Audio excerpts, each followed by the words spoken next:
What's up, podcast listeners and YouTube watchers? I'm Chase Lee, and welcome back to another movie review. And the movie I'm going to be reviewing right now is The Intruder. Now, this one comes from Screen Gems. It is directed by Deon Taylor, and it stars Michael Ealy and Megan Good as a married couple, possibly the best-looking couple in movie history. Not entirely sure yet, but wowzas for both of them. They live in the city, they're married, and they live in a really nice apartment. They want to move out into the country, get an actual house, and start a family, settle down. You know how that whole thing goes. And so, they run across Dennis Quaid. He's selling his house in the Napa. It's a really nice house, and quite frankly, I still don't know how Michael Ealy's character can afford it in the movie, because it costs $3.5 million, even with the discount that he throws at them. I think it's like 3.3, but still, a lot of money.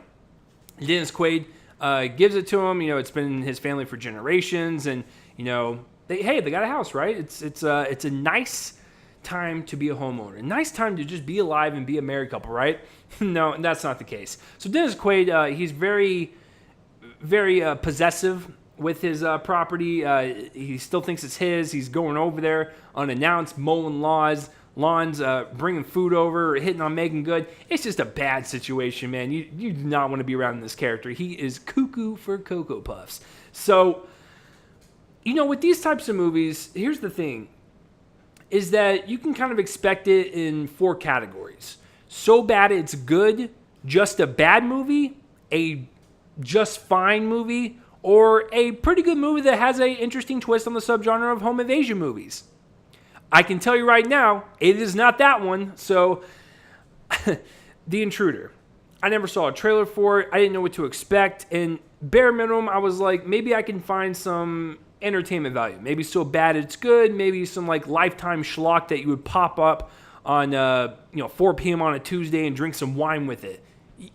Just those types of movies, right?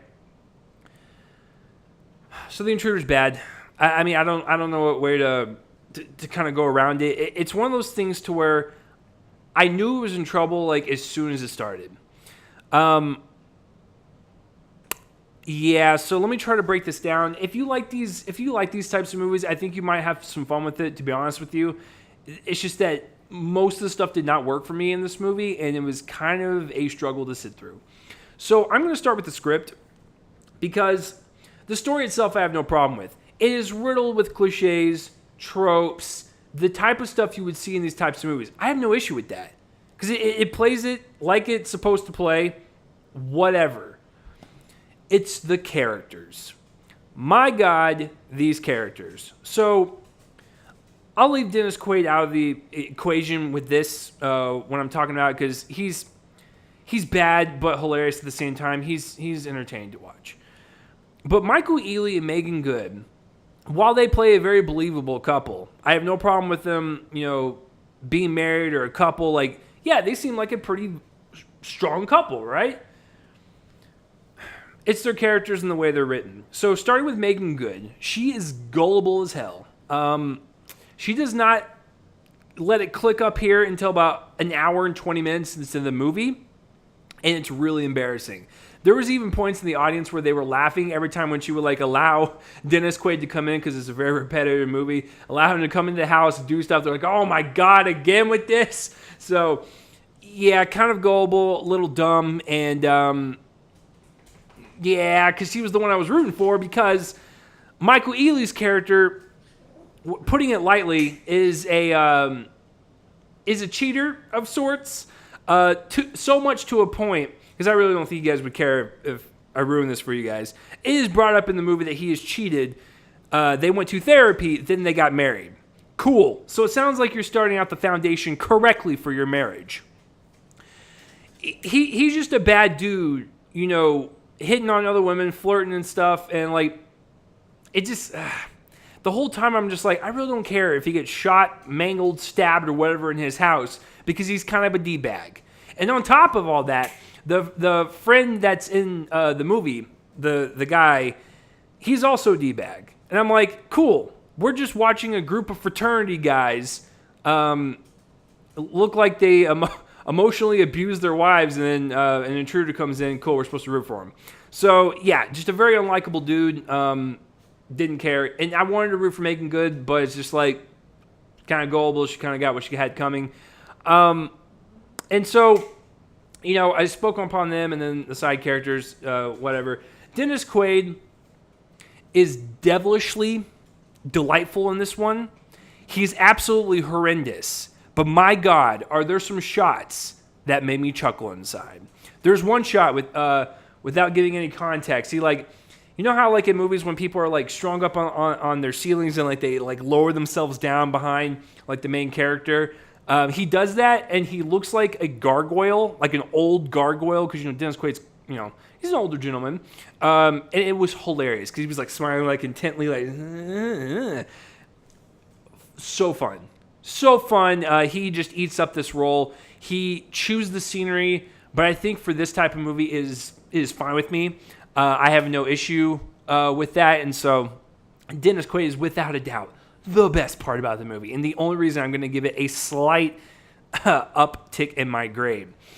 Okay, so I got rid of that. So the performances are not the problem. It's just mainly the way the characters are written, but Dennis Quaid does both, where the character is just a poorly written character. It's very one-dimensional. His past is he was crazy type of deal. No really deep philosophical thoughts in that. It's just he's a crazy character that just wants to start a family with Megan Good. So, so going on to the directing now. Deon Taylor, the type of directing that's in this movie it's not really creative. It's just kind of paint by the numbers, all right, let's show this couple getting terrorized for an hour and a half. Okay. But the problem is there's really no creativity to it where it lends itself to be boring. And so I was actually taken back on how boring it was. I was this could have been a so bad it's good type of movie, but no. It's just really just moves at this really lethargic pace. I'm yo, can we pick this up a bit? Is someone gonna get stabbed or kidnapped? I don't know, just anything. So on top of being boring, it actually is a poorly edited movie, and some of the music choices were a bit off and really confusing and weird in terms of why you would choose that. And so with the music choices, there were several music pieces that would play throughout a scene that just did not fit the scene whatsoever, and I'm that was definitely a directing choice, and it did not work. It just takes you out of the scene immediately. In the editing, I know it's not all on the director, but he does has to look at the cut before, he starts making changes or whatever. And the editing in this is atrocious. And I noticed it early on, once again, because within this 5-minute scene, I'm not even joking, this is how it plays out. It's the couple gets to the house, Dennis Quaid comes, shoots a deer in front of him, comes up to the deer and shoots it in the head, double taps it like a gangster. Then they start walking over to the house and this weird piece of music is playing. And then they get to a conversation near a door, the barn. I forgot where it was at. And it's a conversation between them three, correct?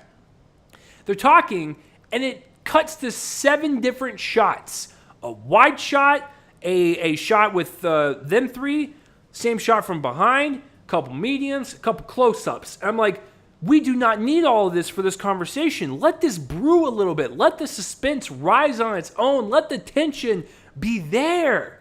But when you cut super fast like that in a simple dialogue conversation,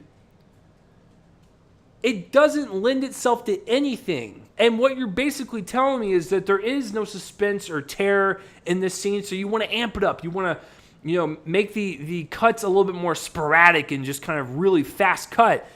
No, that doesn't dial up tension. That dials up just epilepsy.